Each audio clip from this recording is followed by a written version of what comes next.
I feel like I haven't spoken to you for ages, but it probably hasn't been that long. I wanted to talk about the next project that we're doing, Like a Fishbone. We're co-producing that work with a new company called Courage Works. The name Courage Works, you may be wondering where that comes from. It's a French word. Cœur meaning heart and rage meaning rage. So for me, I think it takes a rage of the heart, which translates for me as passion, to fight out for or stand up for what you believe in and fight against the injustices of the world. It's about giving voices and stories a platform to be heard, and I think Like a Fishbone is very much one of those stories.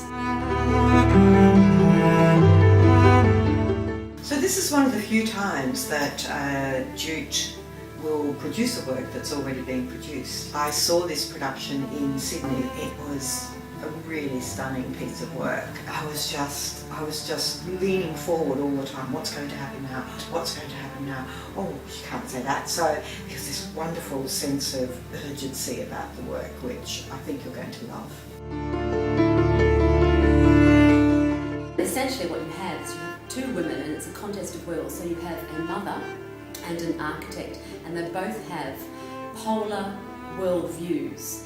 And this whole play is actually about these two women trying to find a common language, almost like a thriller in a way, and it really makes the audience sit up and take notice. The other thing that I think is really important about this play is that it's talking about a really pertinent issue.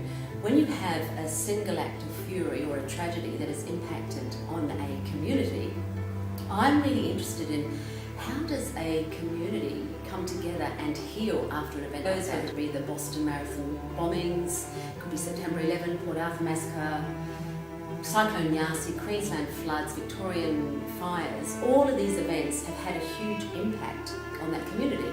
So I'm really curious about what mechanisms do we go about in order to make this community heal, or these communities heal. And I think this is definitely a major topic within Like a Fishbone. And although that may sound like it's going to be really sobering play, it's not. It's got incredible tenderness within the play. There's this nervousness, this uncomfortability, but it's just really beautifully written, and I think that's what will really engage you, because it actually is about the heart of this play. It's about stripping back those layers and revealing what's really underneath. And I think ultimately, when we do relate and speak from the heart and the truth, that's a language that we can all understand. So I really invite you to come along and see Like a Fishbone.